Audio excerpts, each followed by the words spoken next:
এই পর্যন্ত স্বরাষ্ট্র মন্ত্রণালয় কোন জায়গায় আসামি গ্রেপ্তার করতে ব্যর্থ হয়েছে? একটু সময়ের দরকার হয়, সেই সময়টা দিতে হয়।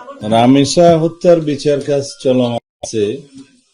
আজকে সম্ভবত 12 জন সাক্ষীর সাক্ষ্য হওয়ার কথা। এখনো পর্যন্ত আমি যতটুকু জানি 11 জনের সাক্ষী হয়ে গিয়েছে, বাকি সাক্ষী হয়তো হবে। বিচারাধীন বিষয়ে কোনো মন্তব্য করা, আলোচনা করা সঠিক নয়। আমরা আমাদের পক্ষ থেকে যে সহযোগিতা, তদন্তকারী কর্মকর্তা, সাক্ষীদেরকে নিয়ে যাওয়া, সাক্ষ্য গ্রহণ করানো, এগুলো আমরা করাতে পারি। বাকি এটা বিচারকের ফাংশন এবং বিচার কার্য নিয়ে আমরা কোনো কথা বলতে চাই না।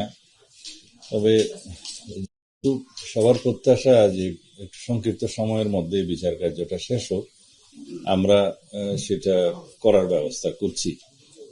সাক্ষী শেষ হয়ে গেলে তারপরে আর কিছু আইনানুগ ব্যবস্থা আছে, যেমন আসামিকে সাক্ষ্য গ্রহণের পরে জানাতে হয় সে দোষী কি দোষ নেই, এই সমস্ত বিষয় আছে।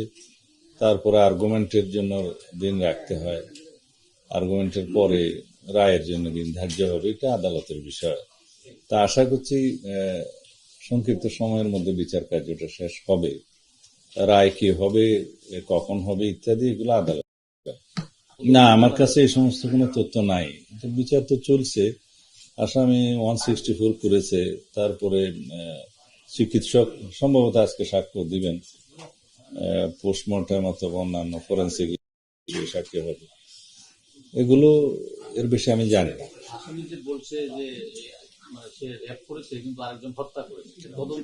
আদালতে বলেছে কিনা আমি জানি না। আর আদালত সম্ভবত একটা নির্দেশনা দিয়েছে যে আদালতের অনুমতি ছাড়া যেন বাইরের কারোর সাথে কোনো কথা না বলে আসে, সেটা পুলিশকে নির্দেশ। একটা আজকে অগ্রগতি আছে এটার বিষয়ে না, গজারিয়াতে মুন্সিগঞ্জে একটা সম্ভবত কিশোরী রেপ হয়েছিল, গ্যাং রেপ, এবং তাকে হত্যা করেছে, নদীতে ফেলে দিয়েছিল। সেটা আজকে 4 জন আসামি ধৃত হয়েছে। খুব দ্রুততার সাথে প্রযুক্তি প্রয়োগ করে তাদেরকে অ্যারেস্ট করা হয়েছে এবং তারা খুব সম্ভবত 164 স্টেটমেন্টও দিয়েছে। এগুলো আমাদের অগ্রগতি। স্বাস্থ্য সম্ভবত গিয়েছেন সরজমিনে অথবা ওনার টিম গিয়েছেন, আমি যতটুকু শুনেছি। ওখানে এয়ার কন্ডিশন বোধহয় চালু ছিল না, সম্ভবত এক বাচ্চার এক মা বোধহয় এটা বেশি ঠান্ডা লাগার কারণে এসিটা বন্ধ করতে বলেছিল, আমি যতটুকু পরে আর এটা সময় মতো আর এসিটা অন করে নাই। সাফোকেশনে মারা যেতে পারে অথবা অন্য কোনো কারণে যেতে পারে, এটা তদন্ত হচ্ছে। গ্যাস লিকেজ হতে পারে, এটা তদন্ত হচ্ছে।